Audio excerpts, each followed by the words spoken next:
त्रेता युगामध्ये एक पशु होता, पशु पशु पशु पण वारकरी आहे, योनी पशुची आहे पण वारकरी आहे. तसं एका निष्ठावंत वारकऱ्याच्या सानिध्यातला तो पशु आहे. माझ्या पैठणच्या मालकाने एक गोड शिवानी वापरली. योनी जन्मला मरकट तो वैष्णवा माझी अतिश्रेष्ठ.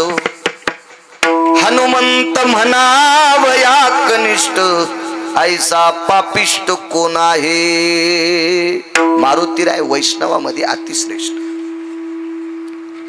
या मारुतीरायाच्या सानिध्यात एक वानर आहे. वानर म्हणजे पशु योनी शरदराव. आणि पशुच्या योनीतलं एक वानर मारुतीरायाच्या सानिध्यातलं, त्या वानराचं नाव आहे गंधमादन नावाचं वानर. गुणगायी आवडी. रात्रंदिवस गुण गायलं या वानराने, रात्रंदिवस गुण गायलं. किती गुण गायलं वेगात सांगतो. या वानराला भगवान प्रभू रामचंद्राच्या पक्षामध्ये सैन्यामध्ये काम होतं, झेंडा धरायचं. एके दिवशी वानर तर कुठलं मारता नाही आलं, पण बरोबर जिथपर्यंत काडीला झेंडा आहे तिथपर्यंत बाण मारला, तोडून टाकला. मालकाच्या कामात सेवेत किती तत्पर वानर होता ऐकता. किष्किंधेचे राजा सुग्रीव फक्त यांना कपडे होते. प्रभू रामचंद्राला वल्कलले, लखनलालजीला वल्कलले, बाकी वानरांना तर काही संबंध नाही कपड्याचा. किष्किंधेचे राजा सुग्रीव, या सुग्रीवाच्या कमरेला पांढरा शुभ्र शेला उपरनं बांधलेलं होतं, ते ओढून घेतलं अल्लादी. ध्वजाची, धर्माच्या पताकाची जी अर्धी खालची काडी होती, ती काडी एका बाजूला सवे बाजूला टोचली आणि जेवढं रक्त निघतंय तेवढं ते पांढरं उपरनं त्या रक्ताने भिजवलं आणि त्याचीच ध्वज तयार केली. आणि लक्ष्मणजीला सांगितलं, लहाने मालक. ध्वज तयार झाली. टस टस टस टस टस टस. लक्ष्मणजीने रडावं. काय वानर आहे, स्वतःच्या रक्ताची ध्वज तयार केली. काय वानर आहेत, किती वानर आहेत. उद्या बघा, परवाच्या दिवशी एकादशीला नगर प्रदक्षिणेसाठी निष्ठावंत वारकऱ्यांच्या खांद्यावर पताका असतात. जात जा, कधी कधी जात जा. ह्या 4 वाऱ्या सोडत जाऊ नका. मी तुम्हाला सांगतोय म्हणजे मी पण जातोय.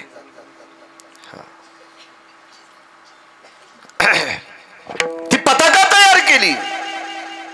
बीबी कुंभकर्णाला फार राग आला आणि त्या दिवशी कुंभकर्णाने बऱ्यापैकी वानर श्वासावाट आतमध्ये घेतली. गुणगायी आवडी सांगतोय.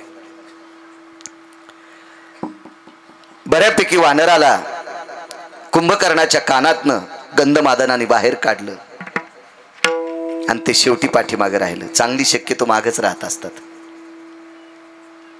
आधी बाकीच्यांचा उद्धार करत असतात आणि मग ती स्वतःच बघत असतात, त्याला चांगली म्हणत असतात. सगळ्यांना मारून जी मोठे होत असतात त्यांना भडवे म्हणत असतात. ती हरामखोर असतात, ती नालायक असतात, ती बुजदिल असतात. दुसऱ्याच्या जीवावर पोळी भाजणारी माणसं नालायक असतात, हरामखोर असतात. ते गंधमादने सर्वांना मुक्त केलं आणि मग कुंभकर्णाच्या लक्षात आलं, बेटा एकटं शहाण आहे. कानाला हात लावले, उडी मारल्याबरोबर हातात पकडला. अण्णा महाराज बऱ्यापैकी त्याला देऊ केलतं. तुला 100-200 घरं सोन्याचे देतो, चल रावणाकडं. 200-300 घरं देतो रघुनंदन बा सोन्याचे, चल रावणाकडं. बरं ते घर साधं होतं का? सोपी व्याख्या सांगतो तुम्हाला, माझी साधी साधी भाषा. रावणाच्या घराची एक चौकट इकल्यावर 35 बारे आमदार होता येत होतं. कोणाची मायवेली त्याच्या विरोधात फॉर्म भरायला? रावणाच्या विरोधात. बरं नुसतं सोनं नव्हतं, अशा 7 कोटी चौकटी होत्या. नुसता श्रीमंत नाही. पोरं किती होते? 1 लाख. नातू किती? 1.25 लाख. बायका किती? 80,000. सासा किती? कसं रे? सासरे असतील 80,000. हे त्याच्यामुळे तुम्ही तिथे येत. अहो ज्याच्या जावायला 80,000 बायका केले, सासरे किती चालू असतील? त्याला 20-25 तरी असते ना. म्हणजे इतकं सोनं असूनही घरचं मतदान इतकं होतं. आणि मी माझ्या लहानपणी काही काही पुढारी पाहिले, त्याचा बोक्या मधात येत होता बूथ मध्ये, तेच खटा खटा खटा खटा मतदान आणत होता. माणसं अशी गुपचूप बसत होती वानर बसल्यावानी. मग रावण काय साधा बोक्या असेल का काय? त्याच्या विरोधात मतदान आणायला कोणाची मायविली? एवढा मोठा श्रीमंत रावण, एवढा मोठा. वारकरी म्हणला जाऊ तिकडे, ते मी येत नाही तिकडे. कोण? गंधमादन. गंध येत नाही म्हणला तिकडे, येत नाही. म्हणून रागाच्या भरात रावणाच्या भावाने कर कर कर कर कर कर गंधमादनाला दाबलं. गुणगाईन आवडिया. माझे देहूतले मालक म्हणतात देवा मला एकच देऊन टाक, मी आवडीनं तुझं गुण गाईल. त्याचा परिणाम पहा, गुण गाण्याची ताकद किती मोठी. श्रद्धा पाहिजे बरं का, श्रद्धा पाहिजे. देवा कारणे भाव तस्मात, काही नलगे एक भावची कारण, तुका म्हणे आन विठोबाची. त्याची पायी घाला मिठी, मोलने घे जगजेटी. भावा एकासाठी खांदावा हे आपुल्या, बोरे खाय भिल्लटीची. भाव शुद्ध होता. काय देवा घरी न मिळेची आन, मागे भाजी पान द्रौपदीसी. काय भाकरी नसेल त्याच्या इथं, पण त्या द्रौपदीनं केलेला पदार्थ श्रद्धेचा होता. उद्धवजी चलविदुरा घर जावे. विदुर तर झोपड्यात राहत होते, पण का? उद्धवाच्या घरच्याचा आधी करून पूर्ण कुटुंबाचा भाव गोड होता. त्याला फक्त भावाची भूक आहे.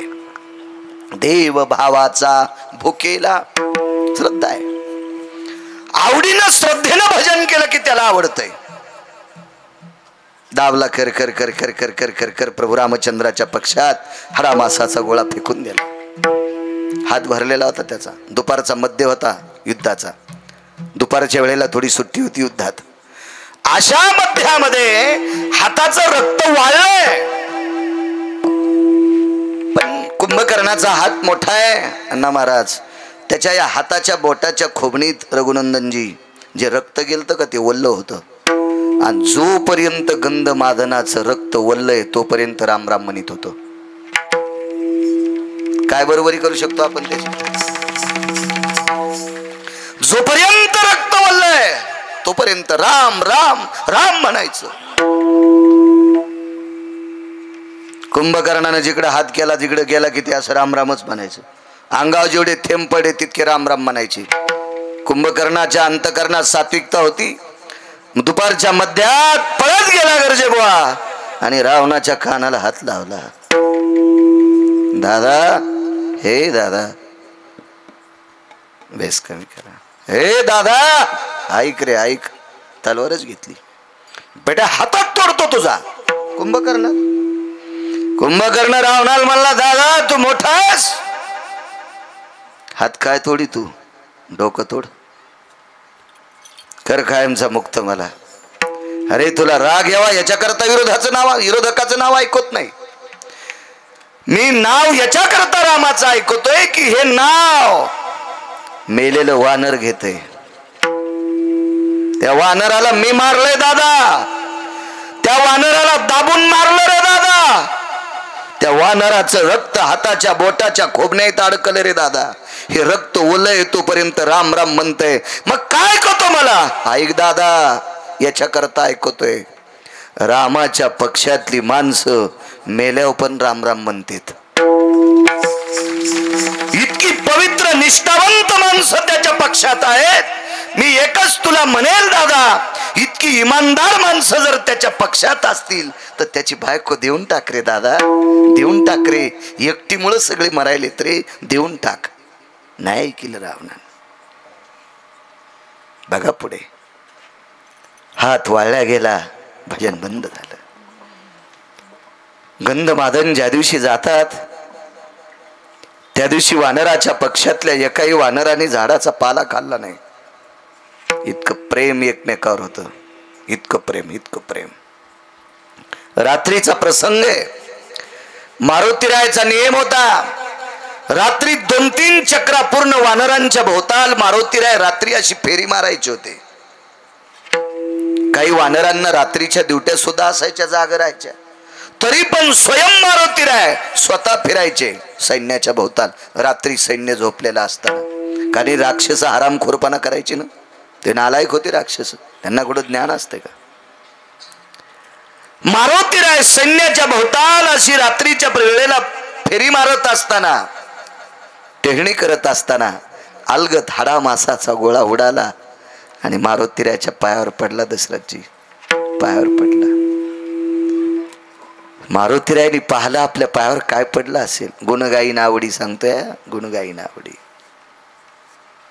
दोन गोष्टी सांगतो. आवडीनं गुण गाणाऱ्यासाठी देव काय करतोय, त्याला काय देतोय, आणि आवडीनं गुण गाणाऱ्याचं देव किती ऐकतोय, ह्या दोन गोष्टी ऐका. दोन या सिद्धांतातून, दृष्टांतातून. मारुतीरायने खाली पाहिलं तर हाडा मासाचा गोळा पायावर पडेल. अरे मांस पडले आपल्या पायावर. हाडाचा चुरा होता, त्वचा होती, मज्जा होती, तंतू होते, मांस होतं. मारुतीरायने विचार केला, मांसाचा गोळा आपण मग त्या पायावर पडतो, त्यार्थी अधिकारी असावा. लागलीच पायावरला उचलला आणि हातावर घेतला. घेतल्याबरोबर राम नामाचा ध्वनी आला आणि ध्वनीहून लक्षात आला अण्णा महाराज, तो ध्वनी होता गंधमादनाचा रघुनंदन. ठास ठास ठास ठास अंतःकरणाचा उमाळा दाटला. बाळा गंधमादन, अजून भजन करतोस? जी मालक. मारुतीराय मालक म्हणायचे. जी मालक, जी जी जी जी. बाळा दुपारच्या युद्ध कालच्या सत्रामध्ये तुला कुंभकर्णाने मारलं रे बाळा. जी. अंगातलं सर्व रक्त जिकडं तिकडं उडून गेलंय. भजन करतोस? जोपर्यंत मास वल्लय तोपर्यंत भजन करत राहील.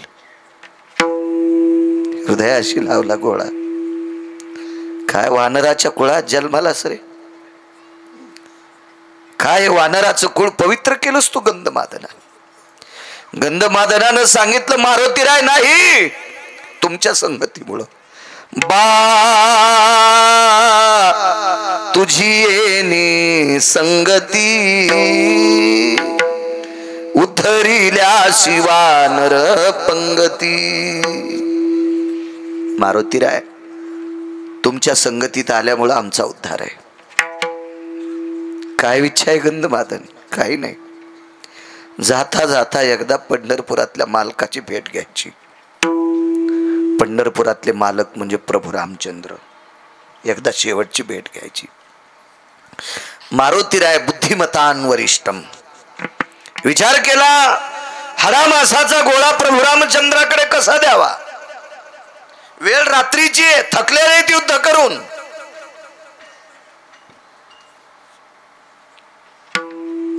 पण शेवटचा श्वास गेल्याच्या नंतरही ज्याची त्वचा, ज्याचं मांस राम राम भजन करते, त्याला वाऱ्यावर तरी कसं सोडावं.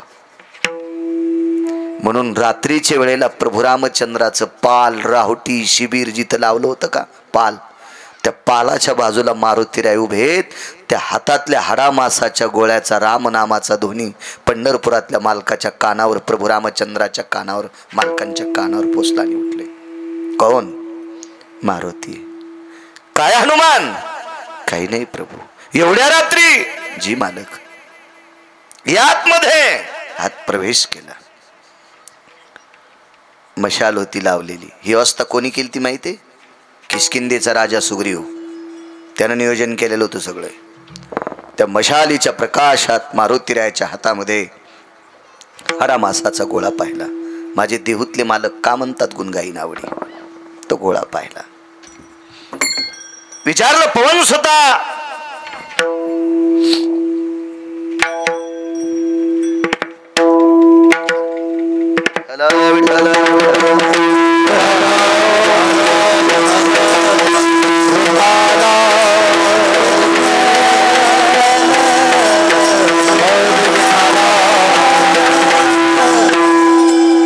पूज्य श्री प्रकाशजी महाराज, आदरणीय बुधले महाराज आलेले आहेत, त्यांनाही प्रणाम करतो. हनुमान जी, अरे कशा करत आणलंस रे मास तू? मालक मांस आहे खरं आहे, पण एक गंधमादनाचं मांस आहे.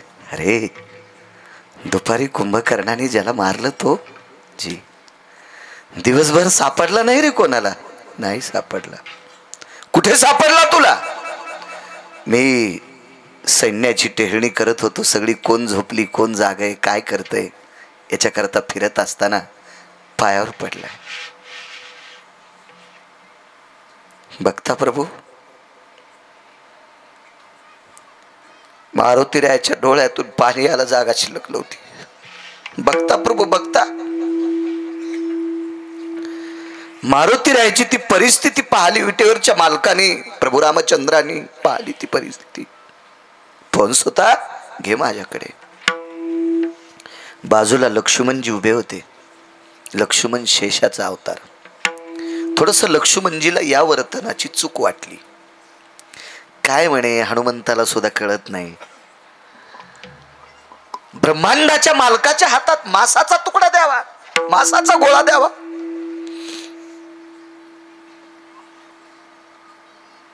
लखनलालजी जवळ आले आणि विचारलं, दादा काय? थांबा लखन थांबा. आणि तो हरा मांसाचा गोळा ज्या वेळेला देवाच्या हातात आहे त्यावेळेला तो हातावर नाचत होता रामनामाच्या तोडीनं. महाराज त्या हरा मासाच्या गोळ्यातलं ज्या वेळेला रामनाम प्रभूचं नाम स्वतः प्रभूने ऐकलं त्यावेळेला तो गोळा हृदयाशी लावलाय.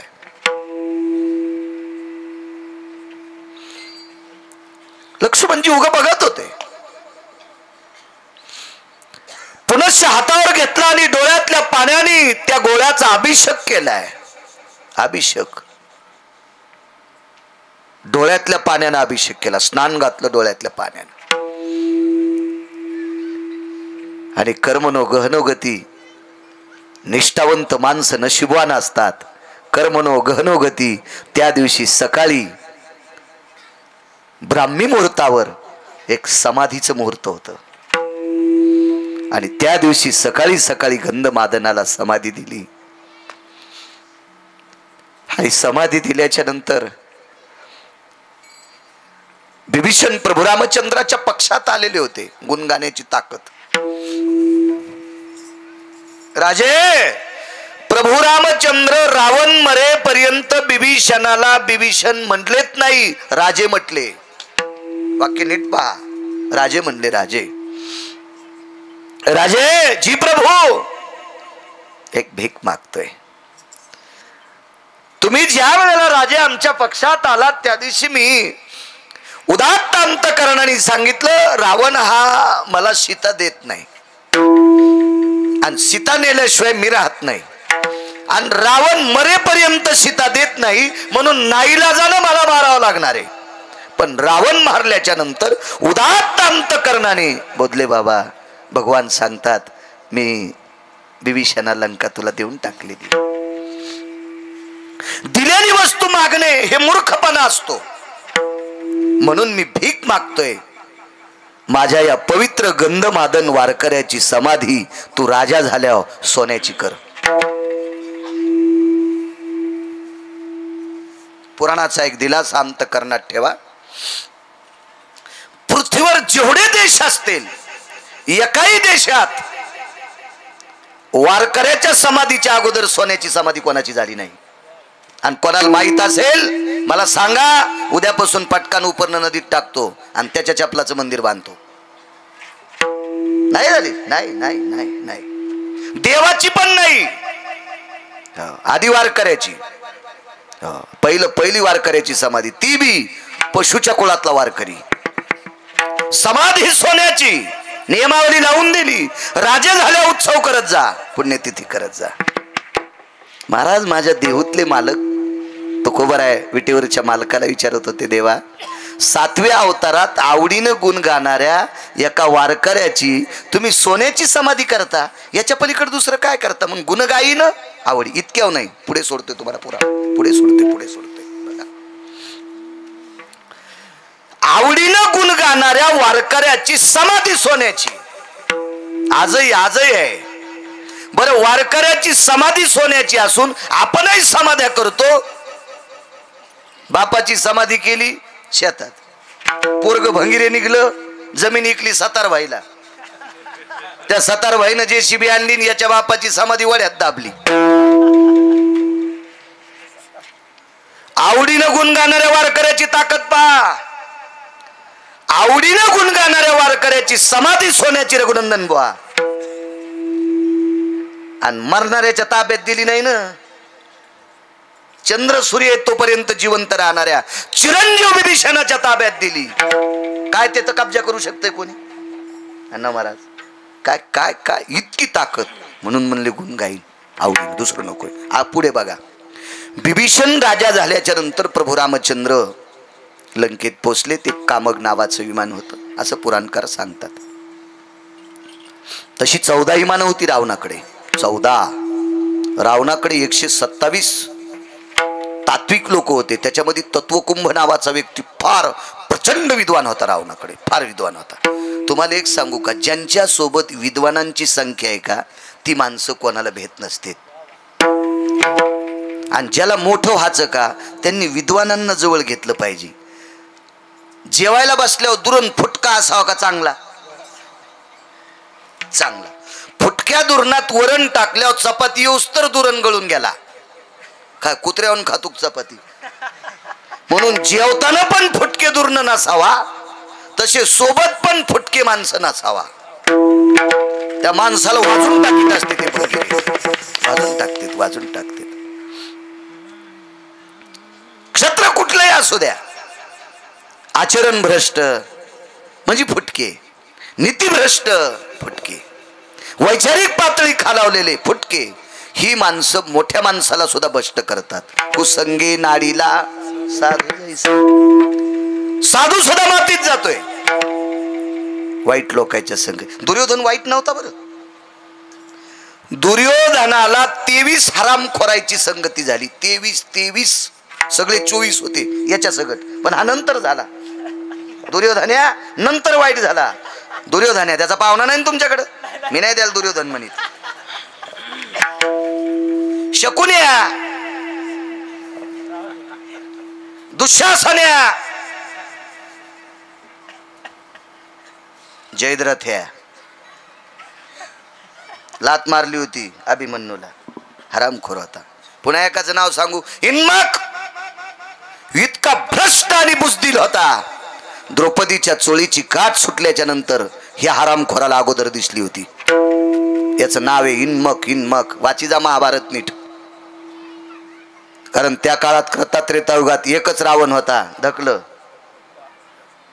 पण या इंटरनेट जगात पावला पावलाला दशरथजी रावण आहेत. म्हणून महाभारतातले मुद्दे पाठ असणं गरजेचं आहे. कसं जगावा इथून महाभारतातून मिळल. ठेवत जा खिशात बारीकशी जागा त्या महाभारताला सुद्धा. त्याच्यातला तात्विक विचार द्वारकेच्या मालकांचा पहा, जगता येईल नीट. नाही तर भंगिरे चुरगाळून टाकतील तुम्हाला. संगतीमुळे दुर्योधन खराब झाला. तुम्हाला एक सांगू काय, 24 मध्ये एक इतक्या चांगल्या बापाचं पोरग होतं. त्याचा बाप किती चांगला सांगू का, जगात 2 नंबरचा विद्वान. भारतात नाही, जगात. जगात पृथ्वीवर जितके देश आहेत या प्रत्येक देशात बोलले बाबा 2 नंबरचा विद्वान. शब्दवेदीमध्ये 1 नंबरचे राजा दशरथ आणि 2 नंबरचे द्रोणाचार्य. किती विद्वान. यांनी कृपा केल्याच्या नंतर भगवान अर्जुन इतके मोठे झाले की अर्जुनाची पाठ काशीतल्या मालकाने थापटिली. शाबास अर्जुना, वा वा. म्हणजे अर्जुनाला इतके मोठे करणारे द्रोणाचार्य किती मोठे असतील. पण यांचं भंगिरे काट्ट नालायकाच्या संगतीत गेल्यामुळे भंगिरे झालं. अश्वत्थामा, अश्वत्थामा, अश्वत्थामा किती भंगिरे झालं. तुका म्हणे अंगीरा,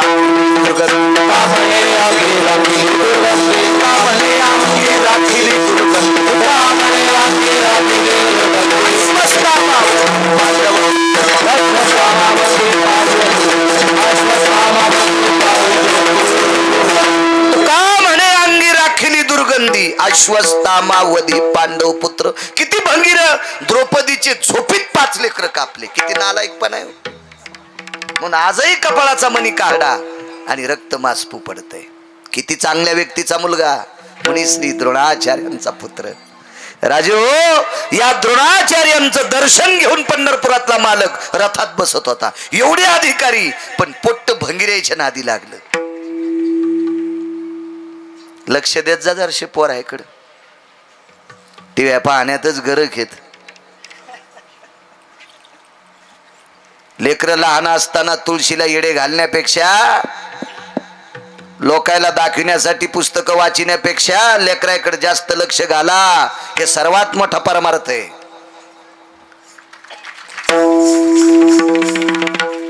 पोराला शाळेत जायच्या टायमाला ही तुळशीला येडे घालतीन, त्याची पेन्सिल घरी विसरली. ते आलं कोराच पेपर देऊन.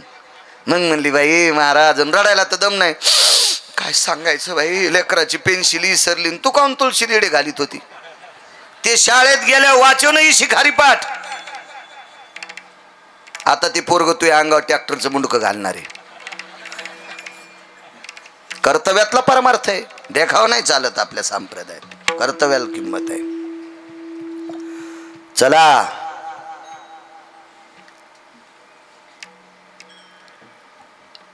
एवढ्या विद्वानाच्या सानिध्यातला रावण. म्हणून नाकात दम आला पंढरपुरातल्या मालकाला रावण मारण्यासाठी. रावणासोबत विद्वान लोक फार होते, आचरणशील लोक होती. हो, चुका करू द्या त्यानं, पण त्याच्या सोबत माणसं बरी होती. म्हणून पंढरपुरातल्या मालकाला सुद्धा जर जर जर जर गाम सोडा होता त्यानं. एका विमानात प्रभू रामचंद्र अयोध्येत पोचले आणि कालांतरानं काही दिवसानं लंकेतनं एक पत्र आलं. ते पत्र आलं आवर्षणाचं. जीनच्या पॅन्टीवाल्याला आवर्षण कशाला म्हणते सांगता येतं का? मराठवाड्यात राहतो आपण. तुम्ही मराठवाड्यातच येत ना? कशी महाराष्ट्रात येतात? मराठवाड्यात. मराठी भाषा आपल्याला किती कळायला पाहिजे. आवर्षण कशाला म्हणतात? आवर्षण. किती किती भागवत, किती रामायण, किती प्रवचन, किती कीर्तन, किती सप्ते झाल्यावर आपल्या डोक्यात प्रकाश पडेल. तुमचं चाललंय काय माहितीये का? सगळे कार्यक्रम करायचे, महाराजाला पाकिट देऊन महाराज श्रीमंत करायचे. आपण असेच उपरनं झटकिलं की चलो. तुमचं काम झालंय चोर पंक्चर सारखं. आमच्या मित्राची गाडी होती, दुकानावर नेल्यावर पंक्चर गवसत नव्हतं, आणि घरापुढे गाडी लावल्यावर हवा राहत नव्हती. आणि दुकानात नेलं की ते साबणा लावला उपाय, पण पंक्चर गवसत न. आणि दारापुढे गाडी लावली की हवा लाग राहीन. सकाळी हवा मारले शो जाताच येईन, बारीकच पंक्चर. काही लक्षात नाही. चला, महाराज बोलते राहा, पैसे घेऊन जाते राहा, आम्ही आमचं चालूच ठेवू. नाही, काळाची गरज आहे. पीक काल कशाला म्हणत असतात. परवाला आपण भाऊंच्या गावात सांगितलं, एवढ्या मोठ्या कार्यक्रमात किमान 25 पोरं तरी नवीन माळकरी व्हावा. तरी एवढं वैभव केल्याचा शीन आला नाही असं समजायचं. असं समजायचं आपल्याला पीक भरपूर आलंय. एका माणसानं 60 एकर ज्वारी पेरली तरी पण जोगवाच मागू लागला. म्हणलं झालं काय? ते म्हणलं पाऊसच पडला नाही.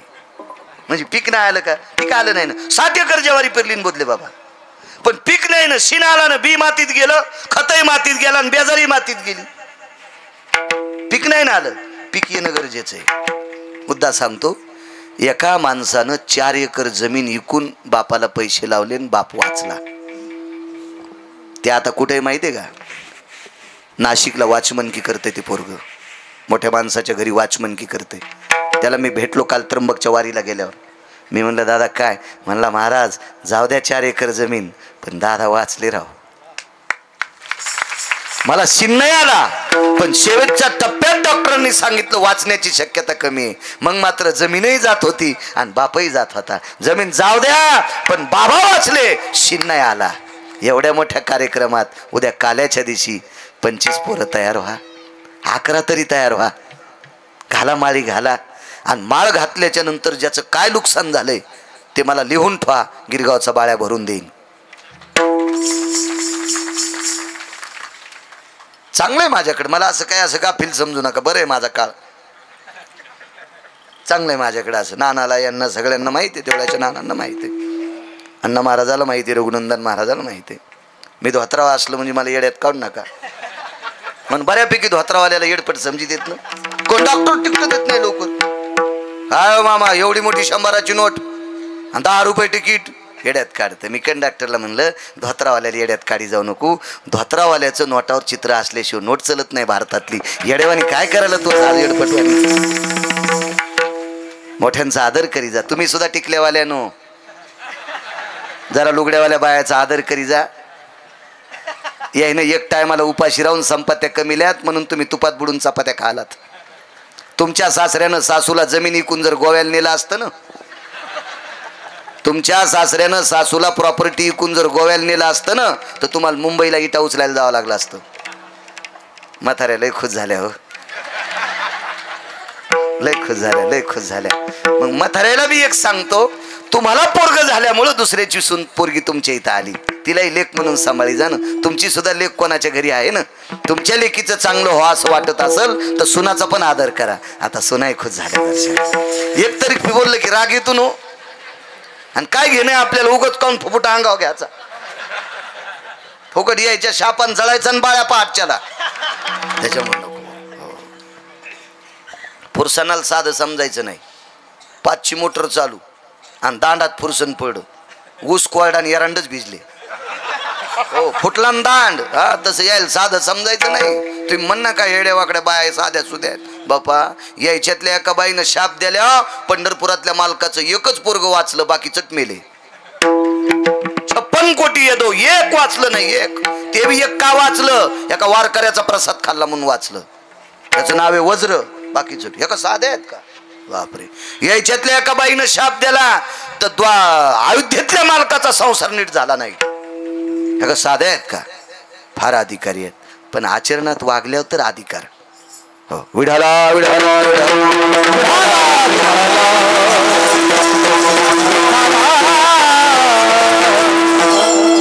पत्राला आवर्षणाचं. आवर्षण म्हणजे पाऊस नाही पडला नाही पाऊस.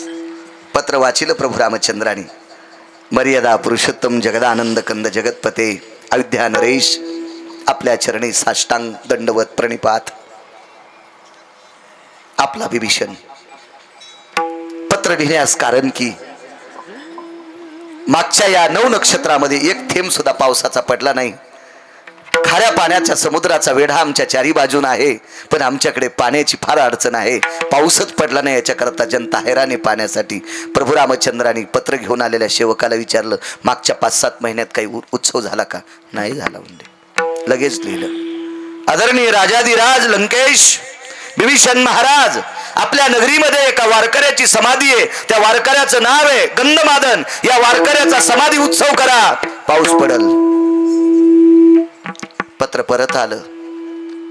विभीषणाने रात्री पत्र पाहिलं. पहाटे समुद्र स्नान आटपलं. संसारातली सगळी लोक कुटुंबातली समुद्रावर गेली.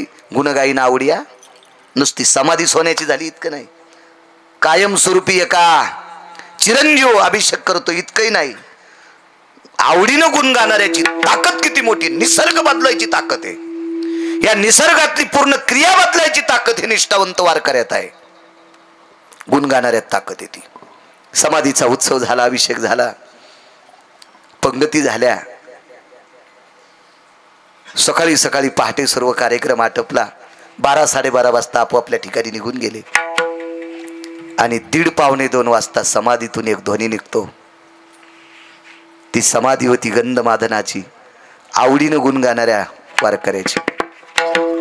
त्या गंधमादन नावाच्या वारकऱ्याच्या समाधीतून एक ध्वनी निघतो आणि विटेवरच्या मालकाला जगदानंद कंद मर्यादा पुरुषोत्तम भगवान प्रभू रामचंद्र विष्णू परमात्म्याला विनंती केली, हे देवा, जिवंत असताना तुझं आवडीनं गुण गायले. देवा, राक्षसानं मारलं तरी रक्तातूनही तुझं गुण गायलं, हाडातून तुझं गुण गायलं, मांसातून तुझं गुण गायलं, मज्जातून गुण गायलं, तंतूतून गुण गायलं, त्वचेतून गुण गायलं, अंगावरच्या रोमातून गुण गायले. देवा, हे गुण गाण्यामध्ये तुला काही मागितलं नाही. इतका निष्काम भक्त आवडीनं तुझं गुण गायलंय. मग देवा, आवडीनं गुण गाणाऱ्या वारकऱ्याची समाधी सोन्याची करतोस. आवडीनं गुण गाणाऱ्या वारकऱ्याचा समाधी उत्सव करतोस, पुण्यतिथी उत्सव करतोस. आणि आवडीने गुण गाणाऱ्या वारकऱ्याची समाधी ज्या नगरीत आहे त्या नगरीतल्या लोकांना जर पाणी प्यायला भेटत नसल तर माझ्यासारख्या वारकऱ्याचं जीवन दिक्क आहे, दिक्क दिक्क जीवन आहे. विनंती आहे प्रभू, निष्ठेनं जर आवडीनं तुझं गुण गायला असेल तर आज पाऊस पडावा. दिवस होता चैत्र महिन्यातली शुद्ध तृतीया. चैत्र महिन्यातली शुद्ध तृतीया. बदले बाबा पाऊस पडत असतो की या दिवशी अवकाळी पडन, मोसमी कसा पडेन. आणि चैत्र महिन्यातल्या शुद्ध तृतीयेच्या दिवशी दुपारी 2-2:15 वाजता पाऊस झाला आणि लंकेतल्या लोकांची तहान भागली. ही आवडीनं गुण गाणाऱ्या वारकऱ्यात ताकद आहे. म्हणून देहूतले मालक म्हणतात हो गुण गायिला आवडी, गुण गायिला आवडी, गुण गायिला आवडी, गुण गायिला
गाण्यातली ताकद. पण आवड बरं, एवढी आवड गुणगाण्यात ज्या गंधमादन वारकऱ्याकडे होती त्याचा आजही चंद्र सूर्य तोपर्यंत त्याचा उत्सव चालत राहणार. ही आवडीनं गुण गाणाऱ्याची ताकद आहे.